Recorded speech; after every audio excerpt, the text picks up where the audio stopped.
কেউ থাকবে না অনাহারে, হোক না সে অবহেলিত ভবঘুরে। এই প্রয়াস বুকে ধারণ করে এই স্লোগানকে সামনে রেখে ভবঘুরে সংগঠনের উদ্যোগে বন্দরনগরের ৩৮ নং ওয়ার্ড লোহারপোল মসজিদে গাউসুল আজম ফ্রি আহার প্রদান প্রকল্পের সম্মানিত সদস্য মরহুম মোহাম্মদ দেলোয়ার হোসেন ও মরহুম মোহাম্মদ ফারুকের মাগফিরাত কামনায় পবিত্র কোরআন তিলাওয়াতের সুবিধার্থে খণ্ড খণ্ড ৩০ পারা কোরআন মাজিদ ও রেহাল বিতরণ করা হয়েছে।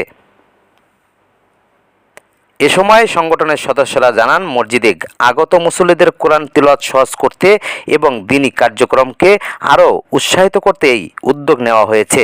তারা ভবিষ্যতে এমন সামাজিক ও ধর্মীয় কার্যক্রম বিভিন্ন মসজিদে অব্যাহত রাখার আশাবাদ ব্যক্ত করেন। আজকে যাদের কেউ নাই, যাদের কোনো মা নাই, বাপ নাই, আত্মীয় নাই, স্বজন নাই, কাপড় নাই, বস্ত্র নাই, খাওয়ার নাই, একেবারে কি বলবো বিহীন অবস্থা, সে বিহীন এই লোকটাকে ধরে এনে আজকে ভবঘুরে ফাউন্ডেশনের আমাদের বাসাবাড়ির নেতৃত্বে যারা কাজ করছে, তারা এই কাজ মহৎ কাজগুলো করতে পেরে আমি মনে করি খুব ধন্য যে আমি একজন সাধারণ মানুষ হয়ে আজকে এখানে উপস্থিত হতে পেরে আমার খুব ভালো লাগলো।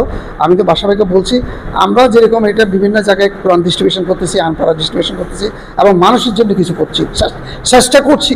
তা আমি এই মসজিদ থেকে গাউসুল আজমের এখান থেকে আহ্বান জানাবো চট্টগ্রামের মানুষকে, যারা বিত্তবানরা আছে সবাই যদি আমরা এই ধরনের কাজে সম্পৃক্ত থাকি, ইনশাআল্লাহ তাহলে আমাদের ওই পাগল বলেন, ভবঘুরে বলেন, বস্ত্রহীন বলেন, কেউ থাকবে না। আস্তে আস্তে ওরা সবাই আমাদের মতো মানুষের মতো মানুষ হবে। আমরা চাই মানুষ মানুষের মতো হোক, আমরা যেরকম জীবনযাপন করি ওরা সেরকম জীবনযাপন যেন করতে পারে, সে আশাবাদ রাখছে। পবিত্র কোরআন মাজিদ ও রেহাল বিতরণকালে উপস্থিত ছিলেন ভবঘুরে উন্নয়ন সংস্থার প্রতিষ্ঠাতা মোহাম্মদ আলমগীর বাদশাহ।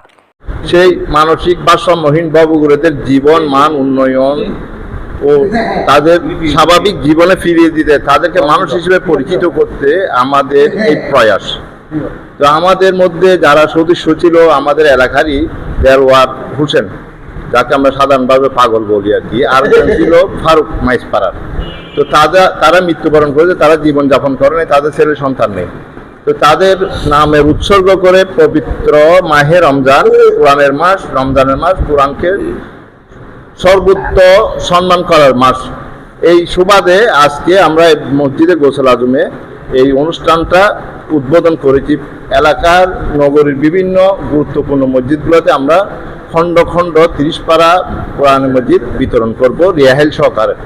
যদি আমাদের এলাকায় কেউ মারা যায় বা ইন্তেকাল করেন, আমরা যেন ওই মসজিদের আশেপাশে এই কোরআন খণ্ডগুলা পড়তে পারি এবং মসজিদে যদি খতমে কোরআন হয় সেই কোরআনগুলো পড়ে যেন ইশারায় সওয়াবের উসিলে যারা আমাদের ভবঘুরেরা মারা গেছে, দেলোয়ার বলেন, ফারুক বলেন, আরও যারা অগণিত আমাদের নাম না জানা অনেক অজ্ঞাত মানসিক ভারসাম্যহীন এই রাস্তার ধারে মারা গেছে বা বেওয়ারিশ হয়ে মারা গেছে, তাদের মাগফিরাত কামনায় আজকে আমাদের এই শুভ কামটি উদ্বোধন এই মসজিদে করিলাম। আশা করি আমরা এই অব্যাহত থাকবে, প্রত্যেকটা মসজিদে আমরা এই ধরনের কার্যক্রম চালিয়ে যাওয়ার থেকে আপনাদের সহায়তা কামনা করে আমরা খুব ইয়ার থেকে উত্তম হতে পারে না, তাদেরকে আমি অনেক ধন্যবাদ জানাই, অনেক খুশি হয়েছি।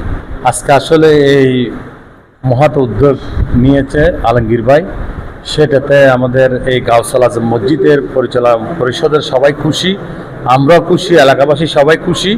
এই কাজ যেন চলমান থাকে, আমার জানা মতে আরও অনেক মসজিদে দেবে। এই ধরনের মহৎ উদ্দেশ্য নিয়ে যদি আপনারা আরও কেউ যদি এগিয়ে আসে, তাহলে আমাদের এলাকায় মানে দেশের পরিস্থিতি অনেক সুন্দর হয়ে যাবে।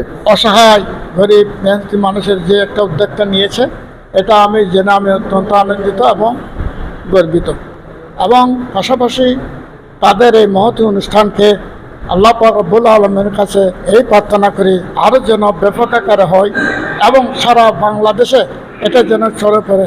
District governor association of airlines international Chattogram বিভাগ SM Aziz, Haji Kamal member, Mohammad Mozammel member, অত্র মসজিদের খতিব মাওলানা সগির আল কাদেরি ও মতুয়াল্লি ও মসজিদ পরিচালনা পরিষদের ছিল মোহাম্মদ ইউসুফ, মোহাম্মদ সুলেমান, হাজী শফি, শাহনেওয়াজ, আব্দুল করিম সহ এলাকার গণ্যমান্য ব্যক্তিবর্গ ও মুসল্লিবৃন্দ। পরে মরহুম মোহাম্মদ দেলোয়ার হোসেন ও মরহুম মোহাম্মদ ফারুক সহ সকল মরহুম ও মরহুমার দের রুহের মাগফিরাত কামনায় বিশেষ দোয়া ও মোনাজাত করা হয়।